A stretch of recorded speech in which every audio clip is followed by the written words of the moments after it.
Peter Adamson, and you're listening to the History of Philosophy podcast, brought to you with the support of the Philosophy Department at King's College London and the LMU in Munich, online at historyofphilosophy.net. Today's episode, Modern Times, France and the Netherlands in the 17th Century. A famous story about Charles de Gaulle has him remarking in exasperation, "How can you govern a country in which there are 246 types of cheese?" The diversity of France has been challenging politicians for quite some time. Once, when King Louis XIV was in Picardy, only about 50 miles north of Paris, he was harangued by a crowd and could not even understand what they were protesting about. Despite the short distance separating these people from Versailles, their dialect was incomprehensible to him. Regional variation is something we're apt to underestimate when it comes to thinking about even the relatively recent past. In the 17th century, print culture was only just taking hold, and literacy was only beginning to rise toward what we might consider modern levels. Such unifying forces as radio, television, and the internet were not even on the distant horizon. Politically, too, the situation across Europe was more fragmented than we're used to now. What we call Germany was just a patchwork of small states falling within the much larger federation of the Holy Roman Empire. In contrast, Louis XIV and other French monarchs of the 17th century enjoyed the opportunity to rule over the single political territory that was France. Still, there was devolved government in the form of regional parliaments, and the cultural differences between Paris and the provinces went beyond the bewildering variety of cheeses and dialects. Nicolas Perec, that indefatigable citizen of the Republic of Letters, was surely exaggerating when he said that residing in the Provence was like being in exile and being surrounded by the sands of Libya. But the remark still speaks volumes about the contrast between the center and the periphery of the French nation. The political story of 17th century France is largely defined by this very issue, the attempt of central monarchical authority to exert control over the whole nation. The French kings wanted the buck to stop with them. The monarchy was also much concerned to maintain its autonomy on the wider European stage in the face of opposition from other powers, like the Habsburgs and the papacy. To this extent, at least, one might say that the France of this period anticipates the rise of the modern nation-state. It was France, more or less as we know it today, that was the prime mover of political, economic, and religious affairs, not small regions like Picardy or broader and more loosely unified entities like the Holy Roman Empire. But as I say, the king's jealously guarded power was under constant pressure, both from within and without. We see this in the two spheres that would most have preoccupied Louis XIV and the other kings of this century, most of whom shared his name. This period has more Louis than the 1963 hit song by the Kingsmen. These two spheres were, first, warfare and economics, and second, religion. As of the middle of the 17th century, France was constantly at war. Inside the nation, there was a significant civil war called the Fronde, which lasted from 1648 to 1653, and externally, France was involved in a whole series of wars. Between 1660 and the French Revolution at the end of the 18th century, there was only one decade, the 1720s, where the nation was not at war. Internal and external conflicts were intimately connected because the Fronde and numerous other smaller uprisings were in large part provoked by heavy taxes imposed by the monarchy, which were needed precisely to pay for fighting wars abroad. Towards the end of the century, the crown began to raise more money through such means as import duties and state monopolies, a clever move, since these measures were less apt to provoke riots than direct taxes were. Another way to raise funds was to charge the nobility for honors and privileges. While this may sound like offering nothing and expecting something in return, the nobles clearly found it rational to fork over enormous sums for the soft power of titles and judicial appointments. Louis XIV, in particular, is renowned for having effectively tamed the nobility by integrating them into a new court culture at Versailles, where status was entirely dependent on his favor. As a bonus, he got the nobles to pay handsomely for the chance to be manipulated by him. The main drawback was that the crown became dependent on this income. It became difficult to demote nobles, and like any commodity, privilege is only valuable if it is scarce. So, the longer the kings went on selling access and honor, the less these insubstantial distinctions were worth. From a philosophical point of view, this whole development is important because it bears on the question of absolutism. This is something we've discussed before, notably when we looked at Jean Bodin. This French political theorist argued in his 6 Books of the Commonwealth that the king wields absolute power, meaning by this that he is the ultimate source of all power to make law within the polity, even if he does often delegate this power to subordinates. No other authority can bind the sovereign by passing or changing laws, because power must be vested in a single legislator. If there were more than one and they disagreed, this would lead to an irresolvable conflict. The 17th century French state did not quite live up to the absolutist ideal, because the parlements were needed to confirm laws proposed by the king before they could be registered. In theory, this check on the king's power was just needed to confirm that the new laws didn't conflict with the old ones, creating a legal contradiction, but of course the parlements used the opportunity to delay laws before they were registered. Some authors, such as Montesquieu, saw the parlements as a significant break on royal prerogatives. In truth, though, they had little ability to restrain royal power.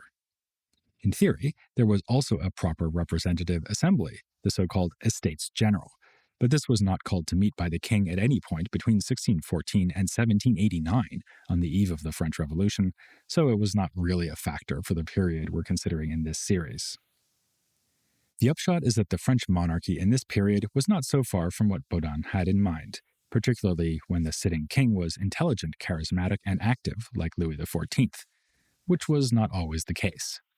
There were 2 interludes when the sitting king was a child and his mother ruled as regent, Marie de Medici on behalf of Louis XIII between 1610 and 1617, and Anne of Austria from 1643 to 1651, as her son Louis XIV was only 5 years old when his predecessor died. There was, of course, some discomfort with the rulership of women at this time, and it's no coincidence that 2 cardinal ministers, Richelieu and Mazarin, rose to power during the respective regencies. If you've been keeping track of the dates, you'll notice that the Fronde also erupted right in the middle of Anne of Austria's regency. Actually, Cardinal Richelieu, or to give him his proper name, Jean de Plessis, he was the Duke of Richelieu, hence the name by which he is usually known, is probably the most famous statesman of 17th century France after the Sun King, Louis XIV. We don't need to get too deeply into the policies of Richelieu, but it would be worth mentioning that one of those policies was to work towards the ultimate defeat of the Huguenots, or French Protestants, as a meaningful political and military force. This he achieved, but not without great violence. Notoriously, a siege of the Huguenot stronghold La Rochelle led to the death of more than half of the 27,000 inhabitants of the city. This brings us to our second major theme, religion. If France has 246 different kinds of cheeses, then it has experienced just as many conflicts over Jesus. The spread of Protestantism, and more particularly Calvinism, to France had led to great upheavals in the 16th century. The St. Bartholomew's Day massacre in 1572 was only the most noteworthy single episode against a broader background of violence and religious war. Such conflict was, if not ended, then at least enormously reduced with the Edict of Nantes in 1598. With this edict, the political status of the Protestants was upheld and all their past misdeeds against the state forgiven. The king who made this decision was Henry IV, who himself had converted from Protestantism to Catholicism back in 1593. There were suspicions of insincerity. As the old story had it, Henry himself explained the conversion by saying, "Paris is well worth a mass." And indeed, Henry was no sentimental idealist. He once sighed that instead of being offered loyalty from his subjects, he had to buy it. The Edict of Nantes fits into that picture of pragmatic political calculation. It may look like a gracious and tolerant gesture from a Catholic ruler, but in fact it was just one in a long series of attempts by the crown to compromise between more fervent Catholics who wanted to move against the Huguenots and the Huguenots themselves. Some of them were powerful nobles and held either official or unofficial power over hundreds of French towns and cities. Because there could also be suspicions that Protestants might not be loyal subjects of a Catholic king, the Huguenots tended to stress their devotion to the crown and to the French state. Thus we find one Protestant polemicist, Pierre Dumoulin, insisting that the Edict of Nantes was not even necessary because the king could count on unconditional obedience. In his kingdom, the King of France is what the master is in his house. Henry and his successors had to decide how reassured to feel by such declarations of loyalty. You probably know how this story ends. After Richelieu's success in crushing the Huguenots, Protestant rights were steadily curtailed.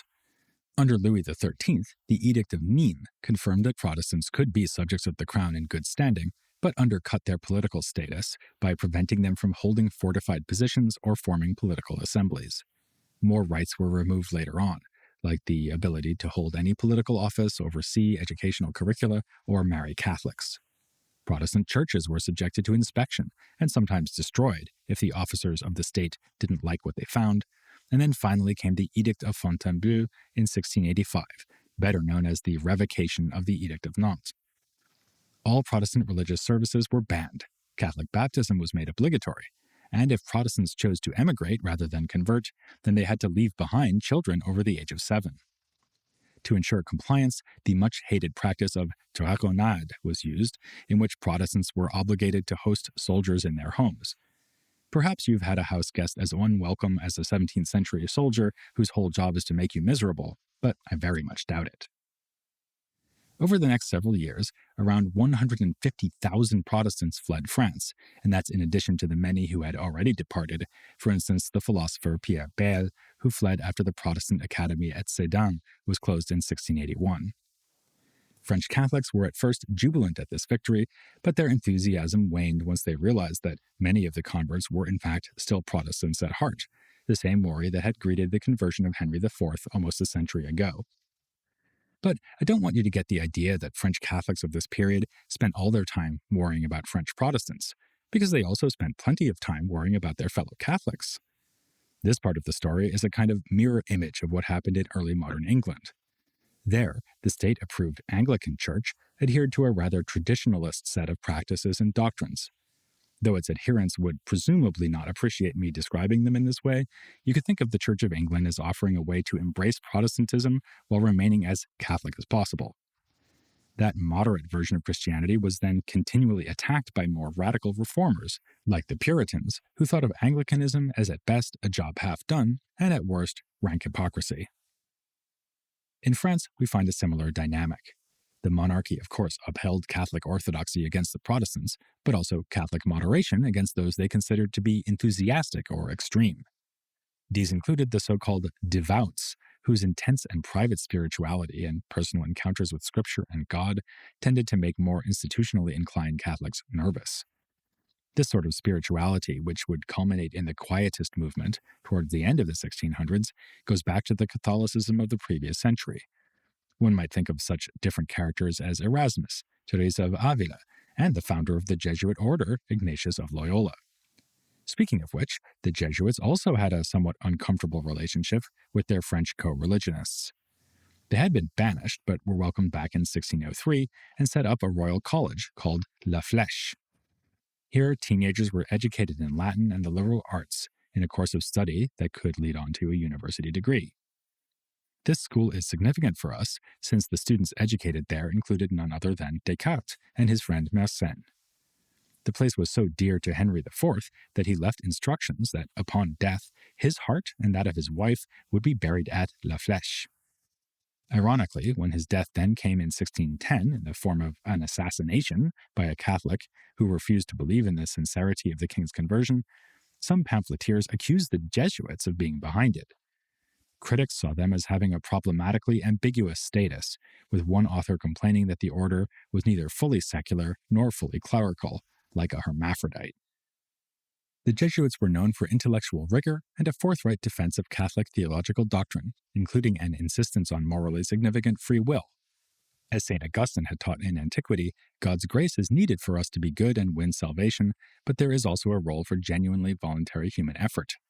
We are not just predestined puppets of God, like the Calvinists seem to say. At the other end of the spectrum on this issue, at least among Catholics, was another group that worried the French rulers, the Jansenists.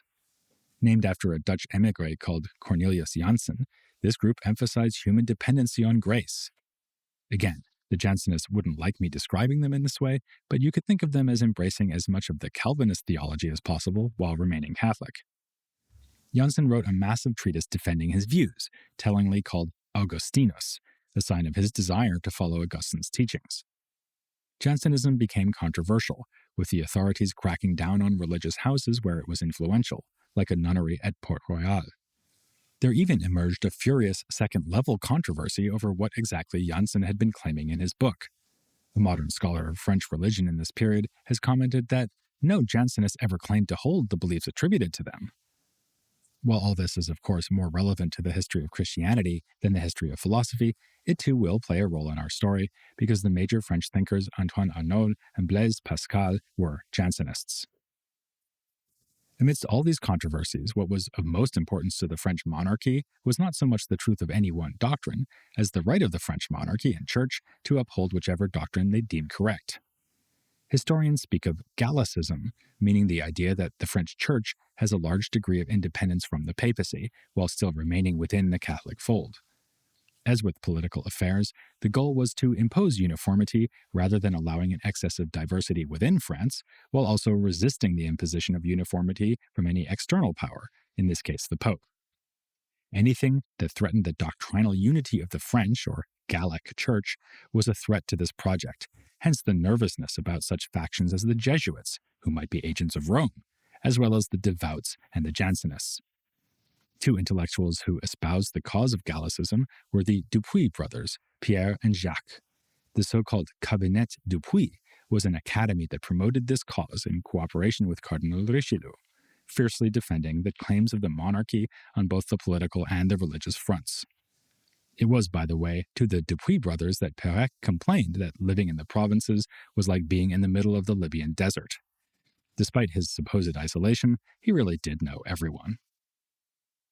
An institution responsible for enforcing Galician orthodoxy was the theology faculty at the University of Paris, better known as the Sorbonne.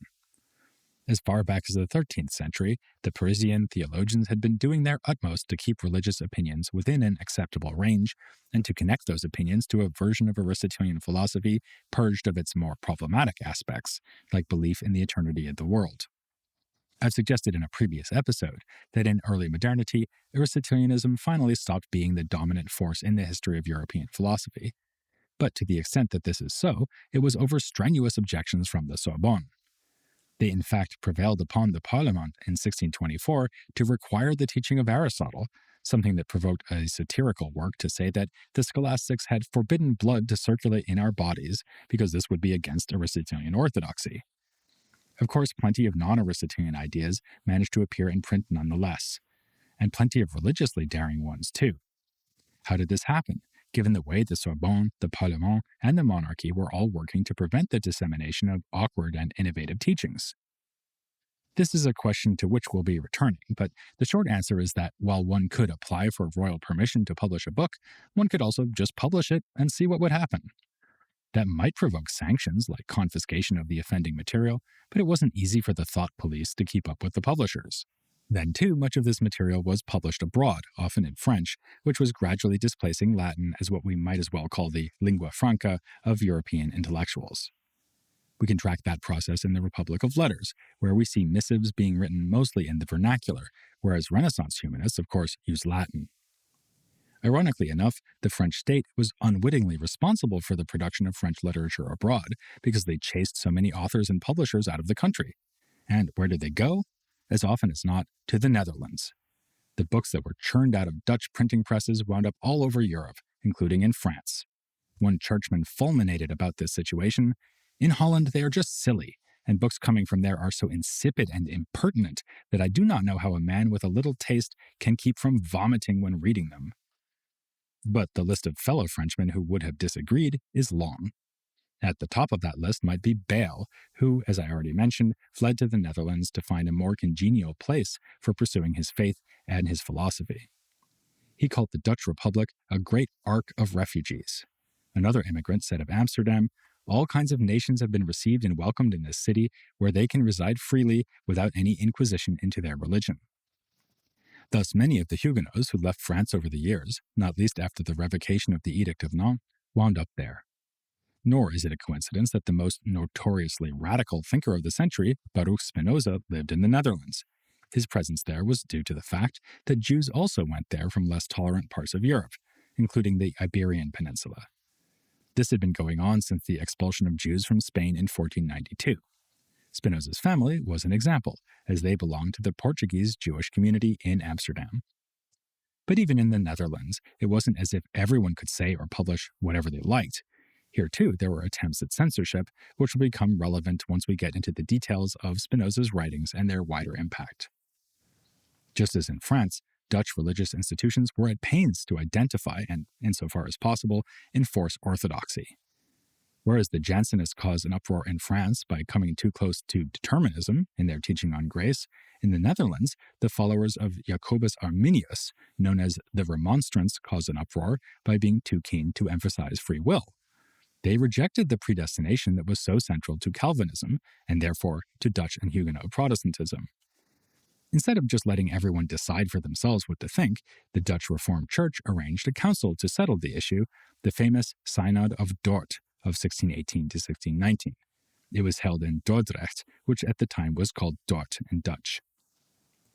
The Remonstrants were defeated at this meeting and expelled from the church. But, showing yet again that nearly every religious position could be attacked from both flanks, the Reformed Church was also opposed by those who felt they were insufficiently zealous. In the early part of the 17th century, a loose coalition of Anabaptists, evangelicals, and spiritualists launched a kind of second Reformation. They founded religious academies, called colleges, which gave a name to those who belonged to the movement. These were the collegiants. Yet again, this religious development is not unimportant for the evolution of philosophy. It's been argued that these particularly fierce Protestants wound up occupying a strongly rationalist position because they believed that the independent use of reason was needed to interpret the Bible in the absence of a special revelation about its meaning. This may have paved the way for the anti-clerical rationalism we associate with the Enlightenment. The fact that the Netherlands could be the setting for such Protestant controversies was owing to its success in breaking away from Spain in the previous century. The southern Netherlands remained predominantly Catholic, this being roughly the area where you'll nowadays find Belgium and Luxembourg. The Netherlands had secured independence after throwing off the shackles of Spanish dominion under the leadership of William of Orange. The Princes of Orange were never accepted as the kind of supreme autocrats we just saw with the French kings, though. Their power was offset by a long-standing spirit of Dutch republicanism, with great value placed on the autonomy of individual cities. Political thinkers like Pieter de la Corte railed against the tyranny of the House of Orange. But such republican thinkers could agree to promote the power and wealth of the Netherlands as a whole. It was entirely possible to be a patriot, or perhaps we might somewhat anachronistically say a nationalist, without wanting to see the nation's power centrally concentrated. The Dutch even developed a national origin myth, which traced their ancestors back to the Batavi, an ancient people who had proudly resisted the armies of Rome. It was in honor of them that they called the capital of the Dutch East Indies Batavia. That city, in modern-day Indonesia, is now called Jakarta. This brings us to something else the Dutch generally agreed about, extending their influence around the world for the sake of getting stinking rich. Their merchants vied with the Spanish, the Portuguese, the British, and the French to plant colonial settlements across the globe, and with no little success. The Dutch overcame the Portuguese to become the dominant European power in Indonesia. They controlled ports in Japan and Persia, founded Cape Town in southern Africa, and several more settlements in West Africa, all the while contending with Spain and Portugal for a foothold in the Americas. As you no doubt know, New York City was at first called New Amsterdam, founded by the Dutch in 1625. Since the old enemy Spain was such a significant rival in the colonial contest, the Dutch relentlessly described them as cruel tyrants, blaming them for their brutal enslavement of the Amerindians. Yet the Dutch too were guilty of massacres and of enslaving the victims of their own colonial adventure in Asia. Incredibly, one of the intellectuals who defended this practice was himself an ex-slave from Ghana, named Jacobus Kapitein. In the podcast series on the history of Africana philosophy, Chike Jeffers and I covered Kapitein's disturbing and self-explanatorily titled work on servitude, which does not contradict Christian liberty. This is an early example of an issue that will crop up occasionally as we go along. We'll be coming across authors who could have been given detailed coverage in this present series on early modern philosophy that will not get much more than a passing mention because they've already been dealt with in our Africana philosophy series. Other examples from the early modern period would include Anton Wilhelm Amo, another thinker who originally came from Ghana but was active as a philosopher in 18th century Germany, and Ignatius Sancho, who was born on a slave ship but wound up as a successful merchant and author in 18th century London. It's worth mentioning such figures again in this context so that you can understand where they fit into the larger story of European philosophy, but for the full story, do please check out those other episodes. At any rate, you will hopefully now have some sense of why I'm covering France and the Netherlands together. Though there was free movement of ideas and people across Europe in this time, the ties between these two places were especially strong. That, despite the fact that the many wars waged by France included an invasion of the Netherlands under Louis XIV.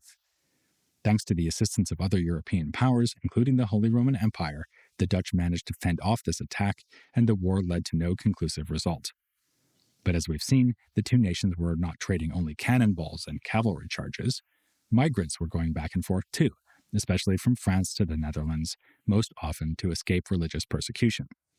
In fact, the initial boom in the Dutch economy, which happened in the 1590s and helped launch the Netherlands towards being a global colonial power, was probably in part due to an influx of Protestant refugees from France and elsewhere.